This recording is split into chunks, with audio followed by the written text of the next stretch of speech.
자, 자, 황순원의 너와 나만의 시간. 이거 별표 5개짜리입니다. 이거 별표 5개짜리입니다. 왜 5개짜리냐? 이거 굉장히 이거 중요한 소재예요. 전쟁과 관련된, 역사랑 관련됐을 때, 특히 전쟁과 관련된 것 중에서 중요도를 따지면 황순원의 작가 자체도 좀 중요한 인물이죠. 황순원 이 작품에도 또 모두 있어요. 소나기 같은 작품들도 있지만, 그런 서정적인 작품들도 있지만, 이렇게 시대, 전쟁과 관련된 것도 많습니다. 그쵸? 해제부터 볼게요. 이 작품은 미추세요, 여기. 전쟁이라는 극한 상황. 이게 핵심입니다. 전쟁이면 무슨 전쟁이겠어요? 유교전쟁 얘기하는 거겠죠? 그리고 여기에 죽음에 직면한 세 병사의 심리와 삶의 방식을 통해 인간의 존재, 미추세요. 인간의 존재의 의미. 이런 걸 뭐라 그러냐면, 존재론적이라고 합니다. 존재론적. 이런 걸 뭐라 그러냐면, 실존이라고 해요. 실존주의라고 해요. 우리가 어떻게 존재를 해야 되는 거. 실존주의의 특징입니다. 이게. 그쵸? 기스타브 플로베르 이런 사람들. 마담 보바리 모르죠? 그 다음 3명의 군인 중 현중이는 자신의 삶을 위해서 떠나지만 비극적인 죽음을 맞게 되고요. 기빌령은 끝까지 주대인을 버리지 않고 주대인은 그들에게 짐만들을 알면서도 삶에 대한 의지. 이 작품에서 좀 문제 요소 중에서 많이 나오는 것 중에 하나가 이 삶에 대한 의지입니다. 이러한 모습을 간결하고 절대된 미추세기, 간결하고 절제된 문체. 그리고 간결하다는 게 무슨 뜻이에요? 짧다? 맞습니다. 짧다는 뜻입니다. 간결한 문체라는 것은 짧은 문체라는 뜻이죠. 그쵸? 간결하고 또 뭐? 절제된 문체, 또 극한 상황에서 인물들의 생존 의지와 인간의 밑줄, 그쵸? 인간의 이런 것들도 생각하게 해주는 게 바로 이 작품의 특징입니다. 자, 바로 내용 보도록 할게요. 그러면 무슨 특강? 179쪽. 퍼뜩 현중이의 눈이, 자 미치세요. 현중이의 눈이 주대인의 허리에 매달리는 권총으로 갔다라고 되어 있죠. 자, 현중이는 여기서 어떤 인물? 아까 잠깐 해제에서 나오겠지만 세모치게 맞죠. 살까지 읽었어요 이거? 읽은 사람들도 있을 겁니다. 얘는 왜 세모쳐요? 얘는 어떤 인물이기 때문에? 예, 이따가 알겠지만 약간 그래도 이기적인 인물입니다. 이기적인 인물이긴 한데 생존 의지가 강한 인물이기도 해요. 동시에 얘기하면 생존 의지가 강하다는 거. 그러니까 얘가 이기적인 이유는 살고 싶기 때문이에요. 기본적으로는 단순히 그냥 얘를 죽여야겠다 이런 생각하는 게 아니고요. 그냥 얘가 없어요. 우리가 살 가능성이 높을 것 같은데 이 생각을 하는 거예요. 그래서 그런 얘기하는 건데 그 바로 밑에 미치세요. 그의 눈앞에는 또다시 꿈의 장면이 나타났다고 되어 있죠. 이 꿈이 무슨 역할을 하는지 알아요? 이 꿈이 여기서는 알겠지만 현실을 상징하는 소설입니다. 그렇죠? 이 꿈이 현실을 상징하는데 여기 나오는 요소들은 이 꿈에서 이런저런 의미들을 여러분들 문제에서 출제해서 나왔을 때 묶어서 넣는 경우가 좀 있습니다. 그렇죠? 그러니까 여러분 따라서 그런 얘기하죠. 꿈이 현실을 반영하고 있다. 우리는 사실은 여러분들 기억을 하든 안 하든 항상 꿈은 하루에 3번 정도 꿉니다. 많게는 6번까지 꾸는 사람도 있어요. 여러분들 기억을 못하는 건 꿈입니다. 꿈은 거의 꺼요, 사실은. 꿈이 꺼요. 그쵸? 근데 그 꿈은 무의식에, 그쵸? 누구냐? 프로이트. 그쵸? 맞습니다. 여러분들이 프로이트 같은 경우는 논란의 여지가 많긴 하지만 이 꿈이라고 하는 것들 아무튼 잘 보세요. 밑에 무슨 내용이냐면 이 꿈에서 바로 밑에 줄 일단 밑에 누렇게 뜬 하늘에는 황달든 태양. 황달은 병이죠. 황달든 태양 밑줄 치시고요. 그리고 바로 밑에 줄 밑주세요. 불모의 황야 밑주세요. 이 두 개를 묶어서 이게 바로 뭘 뜻하는 거예요? 바로 전쟁의 황폐함을 뜻하는 겁니다. 전쟁의 황폐함.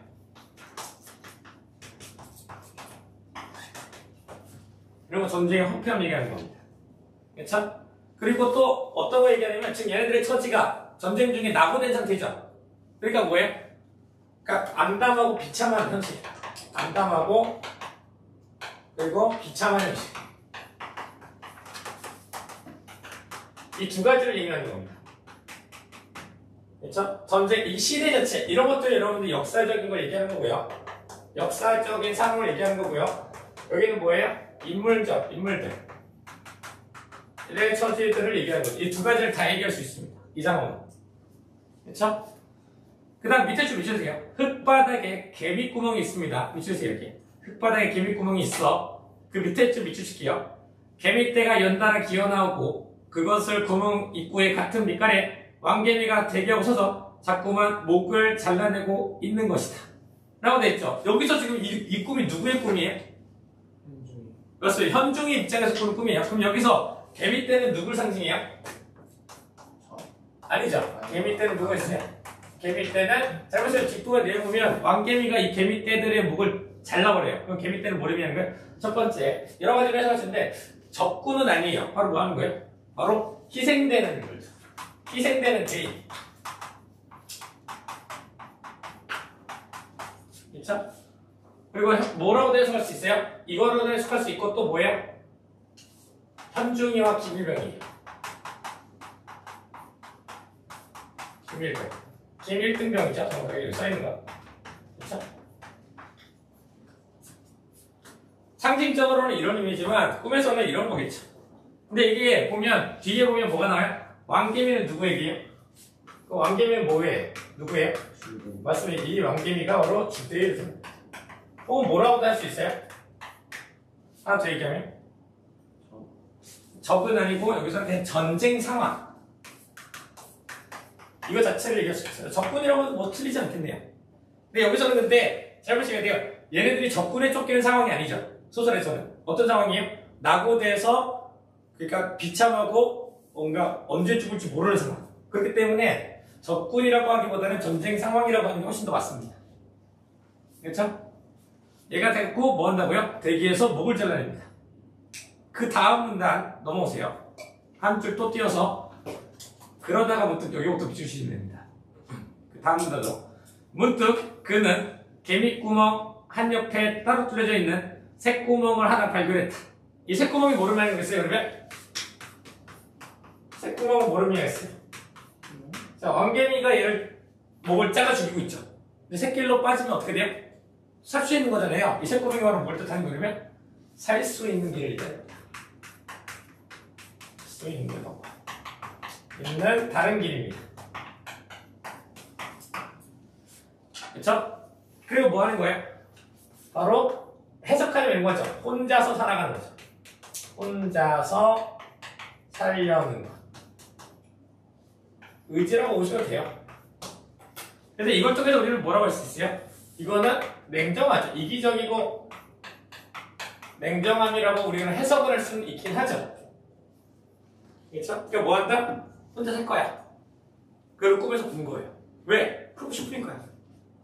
주대가 지금 어떤 상태냐면 다리에 아마 부상을 입어가지고 누군가 한 명에서 구축을 해야 돼. 근데 얘네들은 도망가기도 바쁘고 생존하기도 바쁜데 병자가 한 명 있어? 그러면 이제 얘네들이 얘 때문에 죽을 것 같은데 이 생각을 하게 돼. 그래서 이런 꿈을 꾸게 된 겁니다. 그렇죠?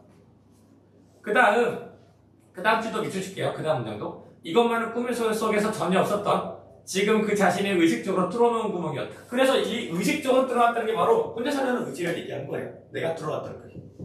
얘는 마음속에 혼자 살고자 하는 의지가 있었다는 뜻이죠. 그렇죠? 그 다음 문단 한 줄 띄어서 띄어져 있는 거기로 볼게요. 밑줄에서 여기는 해걸음 때 세 사람은 구렁이 한 마리를 잡아서 구워 먹었다. 밑줄에서 여기. 자, 뭘 잡은 거예요? 뱀 구워 먹은 겁니다. 먹어봤어요, 여러분들? 생각보다 맛은 있습니다. 장어 맛입니다. 그러니까 엄청 질기고 딱딱한 장어 맛입니다. 그렇죠? 그러니까 이런 것들도 여러분들 무슨 역할을 할 수 있어요? 구렁이로 여러분들 극한 상황에 처음에는 벌레라든가 이런 뱀 같은 거 먹을 수 있어요? 지금은 못한다고 하지만 그때 되면 먹을 수도 있겠죠. 진짜 배고프면. 이런 거 뭐냐면 전쟁의 비극성을 올려주는 겁니다. 전쟁의 비극성을. 이런 것도 대충 나옵니다. 비극성을 올려주는 것들. 구렁이를 먹을 수밖에 없는. 근데 이러면서 얘네는 도망가는데 막 맛있는 과일 따먹고 있고 막 토끼 사냥해서 먹고 있고 이런 게는 좀 너무 풍족해 보이잖아요. 그러니까 사람들이 구렁이를 먹게 되는 겁니다. 그렇죠? 그 다음에 밑줄주세요. 다 먹고 난 현중이가 뒤라도 마련돼서 다리를 떴습니다. 그 밑에 줄 밑줄주세요. 주대이가 김일등병에게 말했다. 자, 김일등병은 똑바로 치세요. 왜냐? 김일등병은 왜 똑바로 치세요? 그래도 좀 긍정적인 인물입니다. 왜냐? 김일등병은요 어떤 인물? 그래도 맞습니다. 인간성 그리고 약간 전후에 이런 것들이 좀 있습니다. 얘는. 그래서 얘는 좀 긍정적인 인물로 보시는 게 맞습니다. 이거 누구예요? 현중이랑 좀 대비되죠. 얘는 혼자 살기 위해서. 그쵸? 그 다음 밑에 줄 밑줄주세요. 자네도 여길 떠나게 주대이가 말하는 겁니다. 김일등병은 밑줄주세요. 김일등병은 무슨 말이라는 듯이 주대이를 쳐다봅니다. 그쵸? 그 다음 밑줄주세요. 현중이 갔어. 기다리다 못해. 그 다음 밑줄주세요. 한 줄 띄어서 내가 자살하길 기다리다 못해 떠났어. 그러면 아까 권총이 그럼 무슨 의미가 갖고 있었다는 거예요? 맞습니다. 두 가지 의미죠. 그러니까 두 가지 의미예요. 권총은 사실은 어떤 의미가 있었냐면 아까 우리 첫 번째 줄에 있던 건데 권총은 그냥 자살에 대한 압박입니다.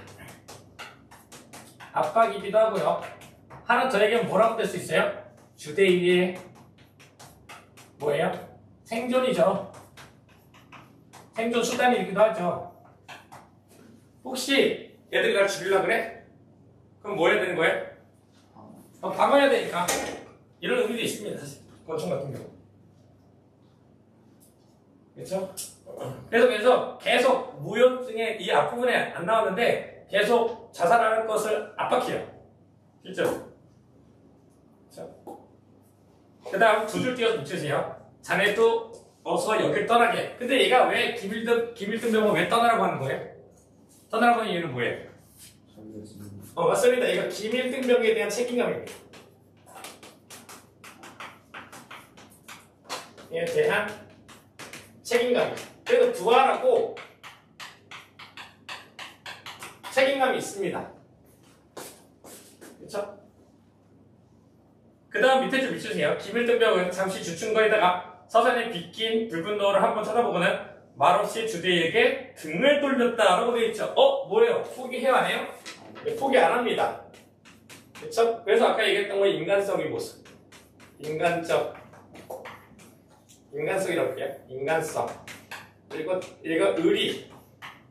그렇죠? 이런 것들이 있는 겁니다. 어필하고 하는 거죠. 그렇죠? 주대에 살리려고 하죠. 그 다음 넘기세요. 그 다음 혼자 없고 걷는 길이라 도무지 앞으로 나가지가 않았다 밑줄. 그래서 얘 때문에 더 힘든 일이 된 겁니다. 그렇죠? 중력 부분 다음에 중력 부분 하나 둘 세 줄 띄어서 밑주세요. 주대인은 김일등병의 허리가 앞으로 숙이는 각도에 따라서 그만큼 자기의 생에 대한 희망도 꺾어 들어갔음을 느껴야만 했다. 여러분들 시점 나왔죠? 이걸 통해서 무슨 시점? 네, 전지적 시점이죠. 느꼈다라고 직접적으로 설명하고 있죠. 여러분들 좀 착각하고 있는 것 중에 하나가 이거 문제에서 나왔던 것 중에 하나인데 전체 작가 시점이 자신의 주관적인 내용 이야기를 할 수 있어요, 없어요? 없어요. 있죠. 어떤 거 있어요? 여러분들 편집자적 논평이 없더라도 서술자는 사실 그래서 제가 예전에 얘기했던 것 중에 기억하시는지 모르겠는데 서술자 계획과 편집자 논평은 엄밀하게 말하면 제가 다르다고 했거든요. 서술자 계획이 훨씬 더 넓은 개념이에요. 그러니까 시점에 대한 문제가 나왔을 때 이런 소설에서 편집자 논평이 없어. 근데 이 시점은 서술자가 주관적인 얘기를 할 수가 있다. 가능해요. 그게 3인칭 전주작가 시점의 특징 중에 하나예요. 수능에는 그렇게 안 나오겠지만 내신에서는 그렇게 설명을 합니다. 그러니까 이게 왜 그러냐면 제가 그때도 얘기했지만 서술자 계획과 편집자 논평을 혼용해서 쓰기 때문이에요. 그쵸? 일단 그렇게만 알아두세요. 이거 나중에 다시 설명해 드릴게요. 그 다음 밑줄주세요. 저녁 때쯤 어느 능선을 돌아가느라니까 앞에서 까마귀 한 마리가 펄럭펄럭하고 날아오릅니다. 자, 이 까마귀가 무슨 얘기예요? 맞습니다. 이 까마귀는 사실은 불길한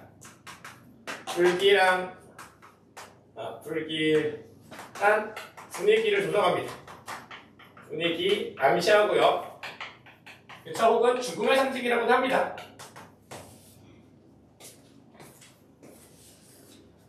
그렇죠? 그 다음 밑주세요. 깎은 듯한 낭떠러지가 가로 놓여 있는 것이다. 그 밑에 줄 오른쪽에 밑주세요. 거기에 까마귀 두세 마리가 앉아 무엇인가 열심히 쪼고 있었다. 뭐게? 현중입니다. 현중이 향이 거기서 만나게 되는 거죠. 그렇죠? 그 다음 밑에 줄 사람의 시체였다. 그렇게 해서 밑주세요. 그리고 그것은 첫눈에 현중의 시체라는 것을 알 수 있었다. 하나, 둘, 셋, 네 줄 띄어서 붙여주세요. 시체 얼굴에는 입이 눈알은 없어져 떼구나니 검은 구멍이 나 있었다. 이런 것도 뭐예요? 비극성 강조하는 겁니다. 시체에 대한 묘사, 그렇죠? 실체에 대한 묘사죠. 묘사를 통한 전쟁의 비극성을 상징하고 있다. 그럼 맞는 겁니다. 강조하고 있다. 그러면 맞는 겁니다. 그렇죠? 상황에 대한 묘사, 혹은 일정 대상에 대한 묘사. 그렇죠? 그 다음 하나, 둘, 셋, 네 줄 띄어서 밑줄칠게요. 시체 얼굴에는 이미 눈알은 없어져, 거기, 그 다음 밑에 줄. 두 사람은 이쪽으로 와 아무 때나 쓰러질 때 들어놓았다. 현중의 시체를 보자마자 마지막 나왔던 기회음 맞죠? 빠져버리고 만 것이다. 이거 뭐 한 거예요, 지금? 삶의 의지가 어떻게 된 거예요? 맞아요. 삶의 의지를 상실한 겁니다. 상실하게 된 거죠. 그렇죠? 야, 우리도 죽겠지 이 생각하게 된 겁니다. 그 다음 밑에 줄 밑주세요. 잠시 후에 김을 뜨면 무엇을 생각하는지 일어나 호쳐버리며 벼랑 쪽으로 하더니 돌을 집으러 어떻게 시작했다. 이거 돌을 왜 던지는 거게? 이 두 가지 의미가 있어요. 이 두 가지 의미가 있어요. 첫 번째, 돌을 던져서 어떻게 돼요? 까마귀를 내쫓고 있죠. 그건 뭐예요? 첫 번째는 그러면은 그런 의미가 있으면 현중이에 대한 뭐예요? 현중이에 대한 동료애를 볼 수 있죠. 그게 뭐예요? 그래 또 착해. 자기 버리고 도망갔어도 이 정도쯤 되면 이해는 하는 겁니다. 또 하나는 뭐라고 될 수 있어요? 이 두 번째 돌을 던지는 것은요, 죽음에 대한 거부라고 해석해도 돼요. 대한 거부감 혹은 저항.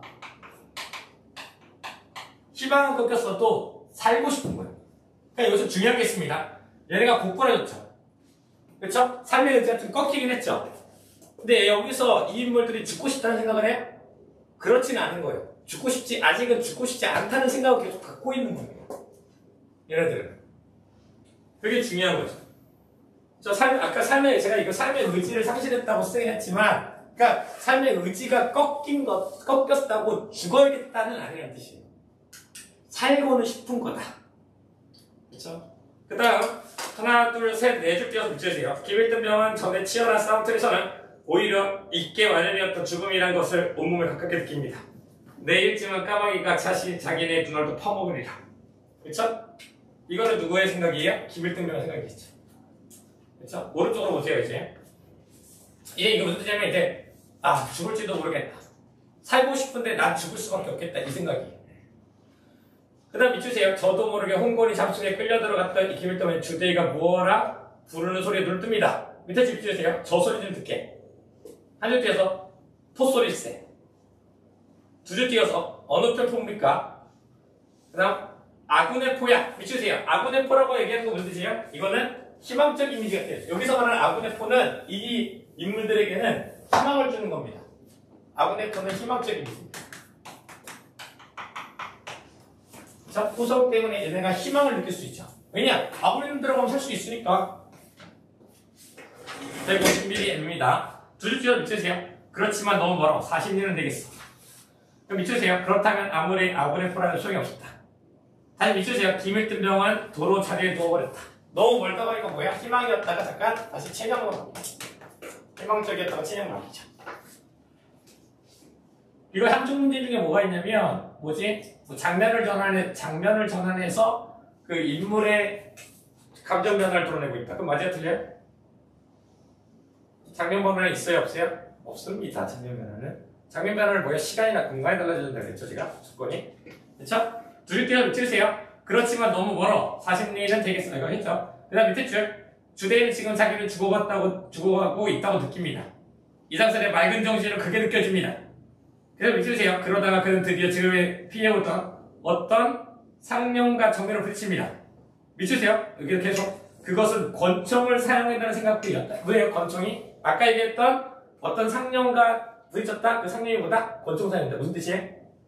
자살해야겠다. 자살을 얘기한다. 그렇죠? 그 다음 밑에 줄 밑주세요. 진작 자기로 했던 늘 모든 문제는 해결되었을 것이 아닌가. 첫째, 현중이가 발길을 서두르다가 벼락에 떨어져 죽지 않았을는지 모른다. 이건 뭘 뜻해요? 바로 여기서 우리가 하는 게 주대의의 뭐예요? 죄책감을 얘기하는 겁니다. 여러분들 이런 죄책감은 내적 갈등이라 할 수 있어요? 없어요? 내적 갈등이라고 할 수 있죠? 이 내적 갈등입니다. 여러분들 아까 얘기했던 이런 체념도 내적 갈등이에요. 삶의 의지 상실하고 막 이런 것도 다 내적 갈등이 들어가는 겁니다. 세 줄 띄어서 미치세요. 그는 기밀변동을 향해 콧소리는 계속 미치세요. 콧소리는 나는 방향 동남쪽이다. 바로 우리가 누워있는 발 벼룩쪽을 왼쪽으로 돌아 내려가면 된다. 계속 미치십니다. 그는 명령을 내서 명령을 한다. 그리고 무거운 손을 움직여 허리에서 권총을 슬그머니 빼었다. 라고 되어 있죠. 그렇죠? 이거는 두 가지입니다. 이 자살이라고 하는 건 뭐를 의미하는 거예요? 그러면 자살도 두 가지입니다. 첫 번째는 뭐예요? 김일등병에 대해서 뭘 얘기해요? 김일등병에 대한 아까도 얘기했지만 책임감이죠. 그리고 두 번째는 뭐겠어요? 현중이에 대한 죄책감이죠. 이 두 가지를 얘기합니다. 이 두 가지입니다. 그렇죠? 그래서 자살을 하려고 한다. 여기서 안 끝나죠? 자살하려고 하는데 어떻게 돼요? 잠깐만, 무슨 소리가 들리는 것 같아. 해가지고 갑니다. 개소리인 것 같아. 그래서 근데 귀를 뜨면 소리 귀에는 안 들려요. 귀가 엄청 좋은 거죠. 이쪽으로 계속 권총 머리에 두고 얘가 포기하려고 그러니까 머리에 권총 들이밀고 업어서 가라 그래요. 가라고 하면서 계속 하다가 이쪽 똑바로 계속 마르다가 결국에 사람 만나요. 그리고 주제에는 정신 잃고 그러면서 소설 끝납니다. 근데 김일등병은 무조건 살았죠. 그래서 사람 만났으니까 안 살았을 수도 있고 만났는데 북한군일 수도 있죠. 그죠? 그렇게 해서 끝납니다. 자, 볼게요. 앞에 서술성의 특징. 등장인물의 상황과 미추시아 인물의 심리 중심. 특히 여기서 인물의 심리 중심이 많이 나옵니다. 특히 꿈 같은 것. 그 다음 두 번째, 간결한 문장, 사실적 묘사 위치. 그리고 맨 마지막에 있는 전쟁 밑줄, 인간 존재 의미. 그쵸? 이게 문제 포인트입니다. 실제로 이런 거에서 문제 많이 나옵니다. 괜찮죠? 자, 그 다음, 후송. 후송도 별표 5개짜리입니다. 이것도 좀 중요한 작품이에요. 후송도. 이거 약간 이겁니다. 남들이 이해하지 못하는 것들을 남들에게 이해시키는 것이 얼마나 어려운 것이다. 그쵸? 이런 것들에 대한 건데, 이거 비슷한 소설 뭐냐, 나중에 여러분들 환지통이란 말 들어본 적 있어요? 환상통? 환지통이랑 환상통. 예를 들면 이런 겁니다. 어떤 사람이 사고로 다리가 절단됐어. 그쵸? 다리가 절단됐는데, 다리가 아파. 잘린 다리가 아파요. 실제로. 근데 잘 보세요. 다리가, 그러니까 예를 들면 발목이라고 할게요. 근데 무릎부터 잘렸어. 근데 발목이 아파. 발목이 없는데 발목이 아파. 실제로 그런 병이 있어요. 그러면 어떻게 해요? 치료를 할 수가 없어요. 없는데 어떻게 치료를 해요? 실제로 그런 경우가 있습니다. 이런 것들, 이것도 마찬가지니까 그러니까 후송이잖아요. 특히 이런 것들을 잘 나타낼 수 있는 조직이 바로 군대입니다. 여기서는 군대 가는 사람이 이제 한 명밖에 없지만, 그렇죠? 선생님도 군대를 갔다 왔잖아요. 제주도로. 그렇죠? 요즘 군대 다 편해요. 군대 이런 말 하면 군대가 된 건데, 그렇죠? 요즘 군대가 무슨 군대가 캠프지 이러면서 딱 군대가 되는 거죠. 자, 후성이 뭐예요? 후성이 뭐예요? 그러니까 뒤로 가는 거, 그러니까 어떤 전선에서 혹은 위치된 곳에서 뒤로 빼줘주는 겁니다. 일선에서 빼주는 거죠. 그렇죠? 근데 여기서는 이 주인공이 귓병을 치료해야 되는 그 수단이 바로 후송인 겁니다. 그렇죠? 해설을 볼게요. 이 작품은 희귀한 귓병을 앓고 있는 주인공이 후방병원으로 후송되기 위해 자신의 병을 증명하는 과정을 통해서 다른 사람에게 자신의 상황을 이해시키는 것이 얼마나 어려운가를 주제잡고 있습니다. 뒤에서 나는 증상을, 물론 주인공은 환자를 인정받기 위해서 군인에게 호통하지만 군의가 되는 선입관을 사잡혀서 그의 말을 신뢰하지 않습니다. 계속 읽으세요. 그 다음, 개인의 고통이 사회에 의해서 묵살되는 사례, 이걸 얘기하고 싶은 겁니다. 얼마나 쉽게 보세요. 그 다음 마지막 줄 밑줄, 정신적 상처. 그걸 통해서 겪게 되는 정신적 상처. 내가 보도록 할게요. 자, 미주씨 첫 번째 줄. 그럼 어디가 아프세요? 미주씨. 그럼 어디가 아프세요? 군의관의 말이죠. 두 줄 띄어서 미주세요. 오른쪽은 이상이 없을 겁니다. 밑에 줄 미주세요, 바로. 그런데 귀에서 소리가 난다는 말씀이죠. 그쵸? 이거 뭐냐면, 그런데 귀에서 소리가 만들어졌어요. 이렇게 계속 되는 이유는 뭐예요? 지금 군의관이 이해하고 있어요? 못하고 있어요? 군의관이 나는 이해 못합니다. 나는 성중의역 정이죠. 성중의의 정입니다. 얘는 이해를 못하는 거예요. 소리가 난다는 말씀이 이럽니다. 한 줄 띄어서 미쳐주세요. 뭐라고 그러면 후성말하고 소리가 납니까? 라고 되어 있죠. 이거 뭐야? 이거 비꼬는 말입니다. 비꼬는 말. 이게 무슨 뜻이에요? 비꼬는 말을 왜 하는 거예요? 꾀병이 맞습니다. 꾀병이라고 생각합니다. 근데 얘는 실제로 들려요. 태원은 했더니 밑에서요. 성중이는 군의관 똑바로 치면 말했다. 군의관은 그러면 새로 써야겠죠? 당연히. 얘는 그 다음 밑에 주세요. 밑에 줄. 다 나은 사람이 하는 거죠. 가겠지요. 무슨 뜻이에요? 너 다 나았어요. 너 다 나았어요. 하나, 둘, 셋, 넷, 다섯, 여섯 번째 줄 띄어서 밑에 주세요. 성중이는 호중을 해서 청력표를 그렸다. 이 청력표가 뭘 의미하는 거? 몇 칸이에요? 이거 청력표? 이 청력표가 바로 자신의 병을 증명하기 위해서입니다. 병을 증명하려고 하는 겁니다. 증명소대로 쓰이죠. 이거 봐라. 내 귀에 이상이 있다. 라고 합니다. 그 다음 밑주세요. 전문의의 진단 결과가 있습니다. 그 다음도 밑주세요. 군의관이 괜찮다고 하는데 왜 자꾸 그러시지요? 이건 뭐예요? 군의관에 뭘 갖고 있어요? 권위주의자.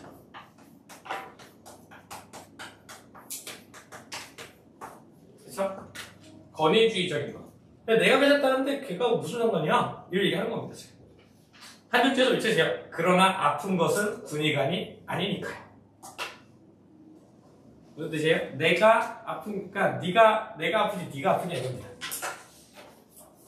하나 둘 셋 네 줄 띄어서 밑주세요. 알았습니다. 한 줄 띄고 밑주세요. 가 계세요. 그리고 이건 병상일지에 첨부하는 것이 좋겠습니다. 라고 합니다. 그쵸? 이거 무슨 뜻이냐면 이거 얘가 뭐라고 하냐면 이건 병상일지에 첨부하는 것이 좋겠는데 이거 뭐냐면은 두 가지 의미가 있습니다. 첫 번째는 개인의 증상과 호소는 무시합니다. 그런데 두 번째는 뭐냐면 아까 다른 전문의의 표 있었죠? 그쵸? 이거는 다른 군의관의 의견은 중시합니다. 그러니까 개인의 의견은 무시하는데 다른 권위가 있는 사람의 말은 들어주는 거예요. 그쵸?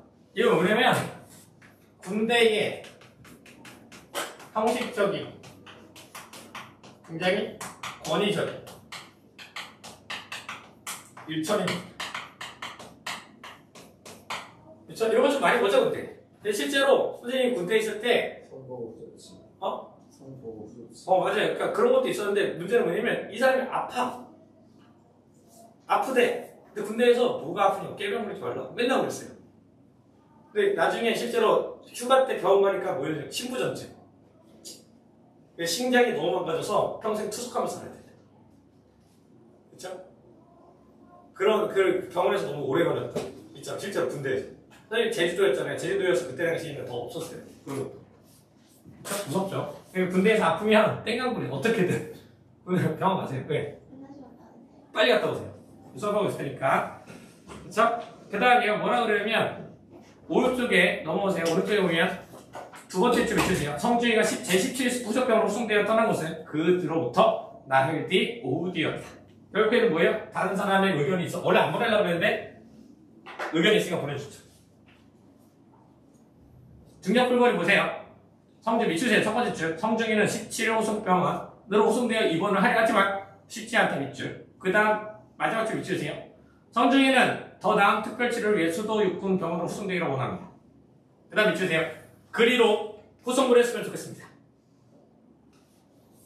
하나, 둘, 셋, 넷, 다섯 번째 줄 띄어서 여기서 수도를 못 갑니다. 응급환자 외에는. 그래서 두 줄 띄어서 보면 밑에 대구가 좀 낫다고 그러지만 대구가 어디예요? 그래서 대구 가로쳐 봅시다. 장소가 하나 등장했죠. 시공간에는 주의하는 거예요. 여기 보세요. 이거 뭐냐면은 여기서 보면 이게 다른 대체 수단이잖아요. 근데 얘가 대구를 간다고 가고 싶다고 이제 낫다고 하잖아요. 근데 여기서 우리가 중요한 게 뭐냐면 여기 이제 안 나오는데 결말에서 어디로 가요? 기억나요 혹시? 결말에서 어디로 가요? 부산으로 수송됩니다. 으로 후송됩니다. 결말에서는요 부산으로 후송됩니다. 대구가 좋다, 북구 수도로 가고 싶다 이런 얘기 하죠. 마지막에 얘가 그 얘기하는데 계속 거기로 가고 싶다고? 근데 끝에서는 어디로 보내요? 부산으로 보냅니다. 그쵸? 이게 무슨 뜻하는 거예요? 결말에서 부산으로 보내는데 무슨 뭘 뜻하는 거예요? 개인의 의견을 끝까지 무시됩니다. 그러니까 지금 여러 가지 대구 혹은 수도 이런 데 가고 싶어 하잖아요. 송중기는 근데 못 가요. 여기로 보내요. 내가 마지막에 결말도. 그쵸? 하나, 그 다음 밑에 하나, 둘, 셋, 넷, 다섯, 여섯, 일곱, 여덟, 아홉 번째 줄 띄세요. 그 다음 밑줄세요. 그리고 어디로 후송 갔냐는 문제보다 후송이 되느냐 하는 것부터 생각해봐야죠. 이 얘기 보는 거죠. 밑줄세요. 그 다음 후송이 되느냐는요. 입원 환자에게 적당한 치료 방식이 없으면 후송시키는 거 아닙니까? 여기까지. 그 다음 밑에 줄 밑줄세요. 오른쪽에. 후송심사위원회라는 것이 있어요. 군사정보 의무 참모부에서 나올게요. 그리고 개인 후송도 없어요. 다 집단 후송입니다. 라고 됐죠. 이게 뭐라고요? 군대의 형식적 일처리입니다. 군대의 형식적 일처리.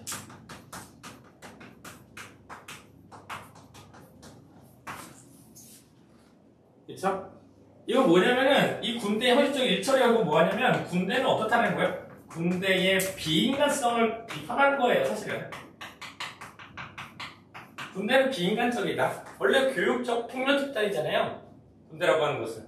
그렇기 때문에 더 그렇죠. 그쵸? 그 다음 넘기세요. 넘겨서 하나, 두 번째 줄부터 밑주시면 됩니다. 군이 가는 성중이의 병상일지를 서랍 속에 집어넣었다. 그리고 딴 환자들의 것을 한 묶음 책상에 올려 덧붙입니다. 그 다음 밑주세요. 자, 이걸 언제다 본다. 라고 되어 있죠? 굉장히 어때요? 얘네도 성의가 없습니다. 없는 태도입니다. 아프다는데 이거 다 언제 보지 이러고 있어요. 그쵸? 히포크라테스 선서를 개똥으로 하는 놈들이죠. 그쵸? 그 다음 밑에 줄 밑줄세요. 성중이는 병실로 돌아갑니다. 그 다음에 그 문단의 마지막 줄 대의는 충고했다. 밑줄세요. 대의가 얘기해줍니다. 이 대의가 어떤 인물이냐면 그대로 밑줄세요. 약을 써요. 약을 나도 50년 전 일로 넘어왔을 때 바이스로이 함부로를 썼지 않소. 자 여기서 약이 뭐예요 그러면? 약이 뭐예요? 뇌물을 얘기하는 겁니다.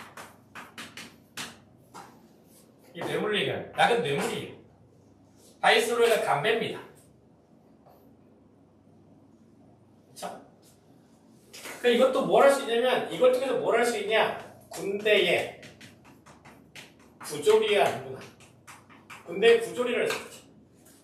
원하는 게 있으면 뇌물을 줘라. 진짜로 필요에 의해서가 아니라 개인의 이득에 의해서 준다. 그렇죠? 그 다음 밑에 좀 밑주세요. 그래요? 환자에게 되래 약에 의사에게 약을 쓴다는 말씀이지요. 이런 얘기합니다. 그렇죠? 이런 것들은 굉장히 비판적 의미겠죠. 그렇죠? 두 줄 띄어서 밑주세요. 써봐요. 생각했던 것보다 효과가 빠를 테니까 효과가. 그 다음 밑주세요. 그럴 기분이 안 나요. 까짓것 내버려두면 어때요? 라고 되어 있죠. 이거 뭐 하는 거예요? 자, 이것이 중요한 게 있는데 성중이는 지금 뇌물에 대해서 어떤 생각 갖고 있어요? 뇌물에 대한 거부감을 보이죠. 왜냐? 성중이는 그래도 좀 인간적인 애예요. 착한 애예요. 그렇죠?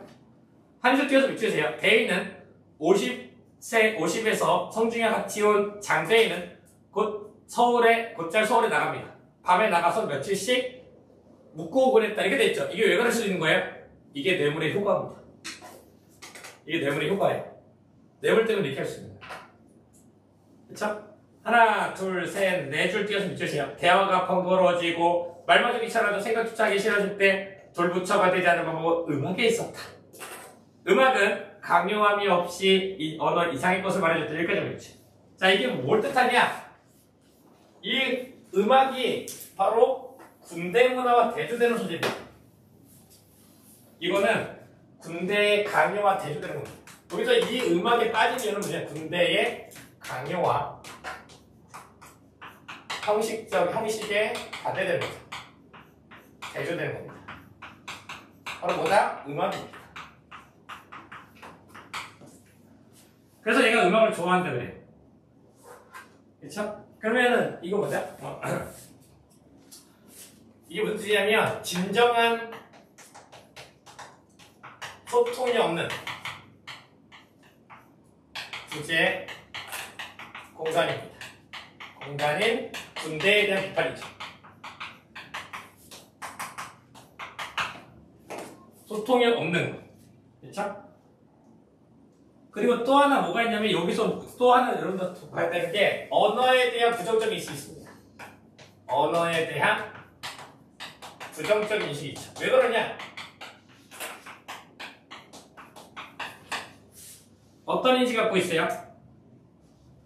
얘가 아무리 내가 진짜로 아프다고 하는 거를 증명하려고 하죠. 근데 언어로는 애들이 이해를 해요, 못해요?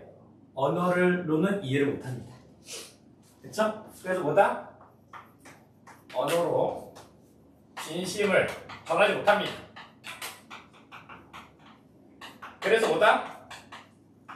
얘는 라디오를 들으면서 음악을 들으면서 그나마 위안을 느끼려고 하는 겁니다. 결국 이것도 그거 안 돼서 마지막에 침묵을 택하죠. 그래서 이제 내용 끝나는 겁니다. 별로 뒷부분 내용 별로 없어요. 그냥 그쵸? 언어에 대한 거 이런 건 뭐라고 써요? 언어에 대한 철학자 있죠. 언어에 대해서 얘기하는 사람 누구예요? 언어의 한계가 꼭 인식의 한계다. 누구야? 아니에요. 비트겐슈타인.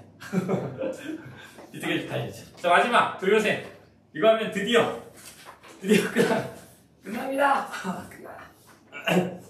끝났다. 됐죠? 자 볼게요. 도요새가 뭔지 알아요? 되게 작고 귀여운 새입니다. 자그마하고 귀엽고 사랑스러운 새예요. 그쵸? 자 그럼 볼게요. 도요새에 관한 문사 별표 5개짜리입니다. 이거. 근데 이거는 여러분들 수능에서 나온 적은 없어요. 6월 평가원에서 나온 적은 있어요. 평가원이 좀 좋아할 만한 소재이기도 하고요. 그쵸? 해설을 볼게요. 이 작품은 산업화 밑주세요. 산업화. 그리고 민족 분단 문제 밑줄 오른쪽에 이런 1977년의 배경 사건의 소설인데 병식을 통한 사회의 끊임없는 무한한 욕망의 논리를 아버지를 통해서는 분단 문제로 인한 그의 상처를 표현하고 있습니다. 작품에서는 도요새는 아버지와 한국 사회에 존재하는 밑주세요. 정신적 유대감. 이게 도요새입니다. 그리고 아버지에겐 고향은 병국에는 정신적 자유를 상징하는 도요새는 이들의 정신적 상처를 치유해주는 역할을 하게 된다. 그러니까 이 작품의 도요새가 어떤 역할인지 알겠죠? 만약에 다른 부분이 나온다고 해도 무슨 뜻인지 알겠죠? 그리고 뒷부분에 보면 이게 도요새라는 소재가 어떤 파트 발췌된 부분마다 조금씩 다르게 쓰여요. 여기에 있는 걸로 무조건 생각하시면 안 돼요. 예를 들면 어떤 부분이 나중에 뒷부분에 보면은 병국이 그 날아다니는 도요새를 보는데 도요새가 한 마리 혼자서 떨어져. 그럼 거울 보서 그러잖아. 아, 내가 그 도요새다. 이런 얘기 하거든요. 왜냐면 이것 좀 배경을 알아야 되는데, 일단 아버지는 북한에 있다가 내려온 분이거든요. 근데 저기에 이미 부인이 있었어. 그래서 여기 와서 새로운 여자를 만나서 병국과 이 두 형제를 낳은 거예요. 병식이랑 병국이랑 얘를 낳았어. 그런데 이 엄마가 그러니까 아내죠. 여기 남한 쪽 와서 새로 생긴 아내 있죠. 북한에 다른 가족이 있다는 걸 알아요. 왜냐면 얘가 걔네들 그리워하거든. 그걸 계속 티내니까 맨날 싸워. 사이가 안 좋아. 그렇죠? 이 병국 같은 경우는 사회운동이 있어. 데모하다가 감옥 갔다 오고 사회에서 약간 낙오돼 있고 뭐 이런 식으로 사는 얘예요. 무슨 말인지 알겠죠? 그래서 이런 식으로 도요새를 보면서 그런 얘기를 하고 나중에 이것 때문에 동생이랑 싸우기도 해요. 내려볼게요. 자, 밑주세요. 도요새, 밑주세요. 첫 번째 줄. 새처럼 모든 구조로부터 나를 해방시키고 싶다. 나가 나오네요. 1인칭. 이 소설의 1인칭 주인공이에요? 아니면 관찰자예요? 주인공? 예, 이거는 1인칭 주인공 시점입니다. 1인칭 주인공 시점인데 여러분들 이거 시점 변화 있습니다. 이 소설 특징. 나중에 뒷부분 가면 3인칭 전체 사건 시점으로 바뀝니다. 이 작품은 뒷부분에 가면 시점 변화가 있어요.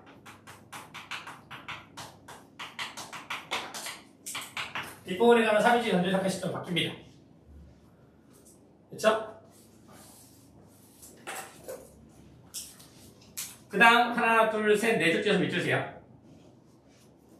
새 중에서도 시베리아에서 툰드라가 고향인 도요새가 되어 높게 멀리 날고 싶었다. 여기서는 도요새가 의미가 뭘 의미한다고 했어요? 도요새가 되고 싶다. 바로 이상적 대상. 자유를 의미합니다. 자유. 그렇죠? 여기서 도요새는 자유를 의미합니다. 기본적으로. 그렇죠? 하나 두 줄 띄어서 옹꼬리 세 번째 줄에 옹꼬리 가로치세요. 옹꼬리에 가로치는 게 맞습니다. 그 다음 한 줄 띄어서 밑주세요. 옹꼬리 내륙 쪽에 공단이 조성되고 난 뒤 이제 부부가 아니었다. 동남만 연내 폐수 오염으로 고기가 잡히지 않을 때쯤 때마침 옹포리까지 포정도로가 닦이자 그것은 유흥거를 변했다 라고 되어 있죠. 이거 뭐예요? 이걸 통해서 알 수 있는 것 2단이 1970년대 산업화 그리고 플러스 이걸로 일어나는 뭐 환경오염이라는 걸 알 수 있습니다. 이 작품은 환경에 대해서도 얘기하거든요. 그렇죠? 그 다음 하나 둘 셋 네 줄 다섯 줄 띄워서 밑줄시면 됩니다. 나는 옹포리로 가는 참이었다. 그곳으로 가면 내가 늘 찾는 집이 있었다. 바로 밑에 줄 아바이집 바로 밑에 있습니다. 바로 치시면 됩니다. 그렇죠? 그 다음 그 맨 마지막 그 문단 마지막 줄에 서울서 내가 낙향했을 무렵에 어느 날 아버지는 나를 데리고 아바이집으로 갔다. 여기까지 있죠. 그렇죠? 자 아바이집으로 갔다. 여기서 뭐라면 이제 너도 아비와 같이 이런 거 뭐예요 여러분들? 과거로 간 겁니다. 대사로 처리했죠? 거기서 뭐예요? 여러분들 과거의 상입니다. 여러분들 과거의 상으로 가는 거 무슨 거 뭐가 있어요 지금? 맞습니다. 이거 역순행적 구성입니다.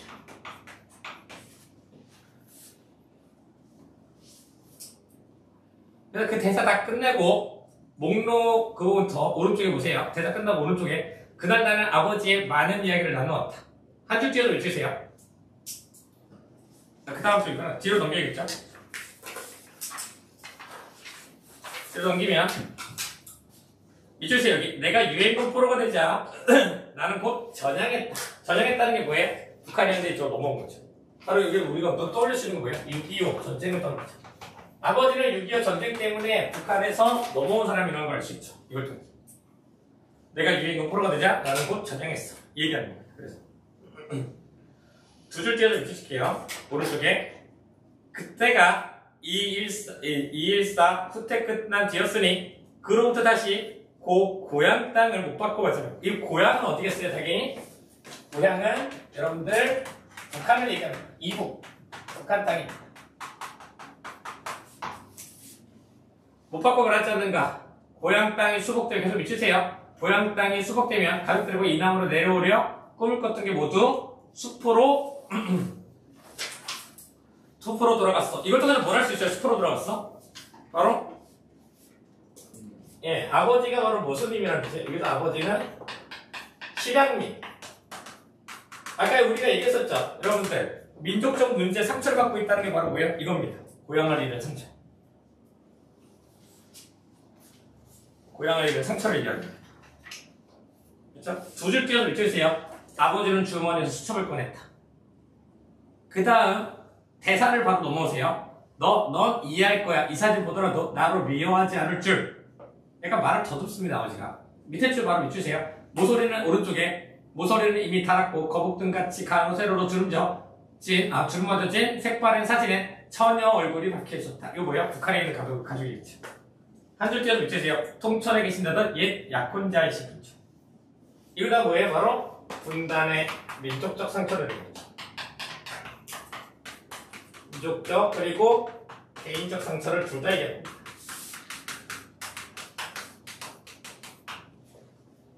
그렇죠? 개인적으로도 상처가 있고 민족적으로 상처가 있다는 걸 떠올리셔야 돼요.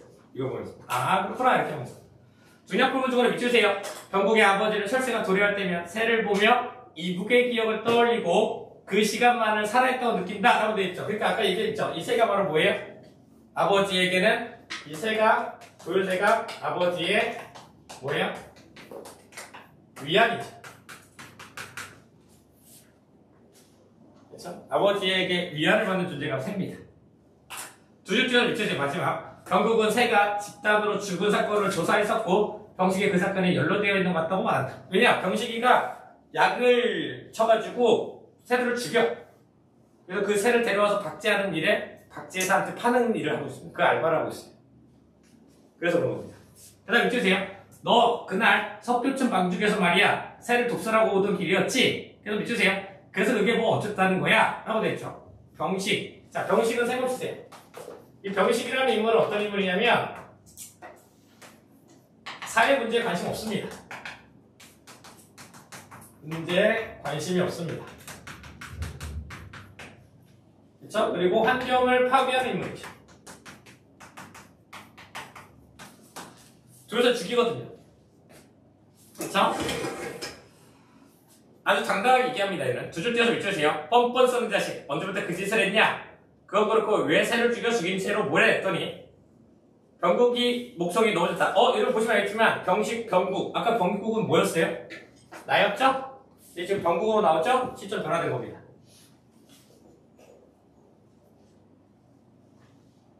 그렇죠? 그 다음 두 줄 띄어서 밑줄세요. 나 원 별 말 것 같은 소리 다 듣는 건 아니 날아다니는 새도 임자있네. 이거 밑줄세요. 다음 쪽 있죠? 네. 날아다니는 새도 임자가 있나? 라고 되어 있죠. 이걸 통해서 우리가 할 수 있는 건 뭐예요? 인물 대 인물의 갈등. 아까는 내적 갈등이 의였죠? 그래서 인물 대 인물의 갈등이 두드러집니다. 그러니까 시점이 바뀌면서 뭐가 바뀌어요? 갈등 양상도 바뀐다고 볼 수 있죠. 이 작품 지금 발췌된 부분을 따지면. 그쵸? 하나, 둘, 셋, 넷, 다섯 줄, 여섯 줄 끼어서 붙여줄게요. 날아다니는 새같이 박제해서 호구 있는 것, 제가 되고 돈 많은 놈 허가 낸 사정적으로 사는 것은 영향 붙이는 건 제가 안 된다면 이 말씀이야? 라고 되어 있죠. 아까 얘기했죠, 여러분들. 새가 세 가지 역할이 있잖아요. 나한테는 무슨 의미예요? 그러니까 병국이죠. 나가 병국이죠. 병국한테는 무슨 의미였어요, 아까? 자유였죠. 여기에 되고 싶었다. 아버지는 뭐였다고요? 고향 자체를 의미합니다. 위안이었죠. 그래서 위안을 산다고 했잖아요. 아까 그분이. 병식에게는 뭐예요? 동생입니다. 돈벌을 써야 돼요.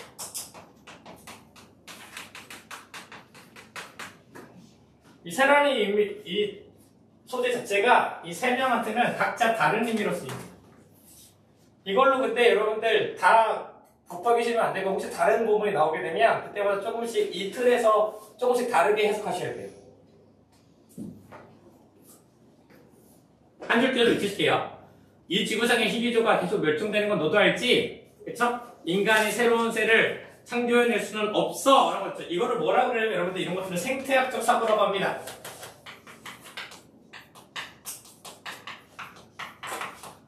자, 생태학적 사고는 뭐예요? 간단해요. 환경보호하자는 뜻이에요. 환경을 보호하자. 그렇죠? 그 다음 밑줄세요. 그 개떡 같은 이론을 집어치워. 내가 알기로는 이 지구상에 30억이 넘는 새들 살고 살아. 그래서 내가 50마리쯤 죽였다 치자.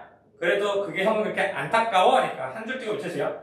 박제하는 놈은 못 되겠어? 하면서 밑줄세요. 그 다음도 병국이가 의자에서 일어나 아우 묘수를 틀어주었다. 까지 밑주시고 끝내시면 됩니다.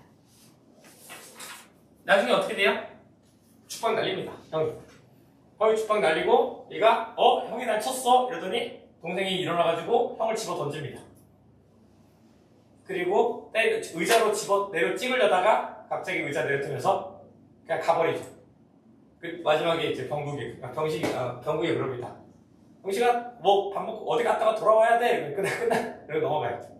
끝나는 건 아니고 그 다음에 막 버스 타면서 뭐 보면서 막 도요새 보면서 도요새처럼 어디로 날아가고 싶다 이런 생각하고 플러스 도요새가 나고 된 거 보면서 나도 저쪽이랑 똑같다 이런 생각하면서 끝나는 거예요. 그 부분이. 그쵸? 자, 서술의 특징으로 넘어오세요. 맨 앞에.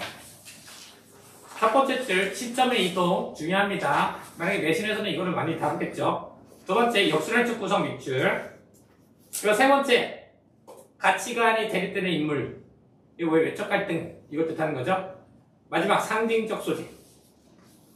셋. 이런 것들을 꼭 주의해서 알아두셔야 됩니다. 여기까지 하겠습니다.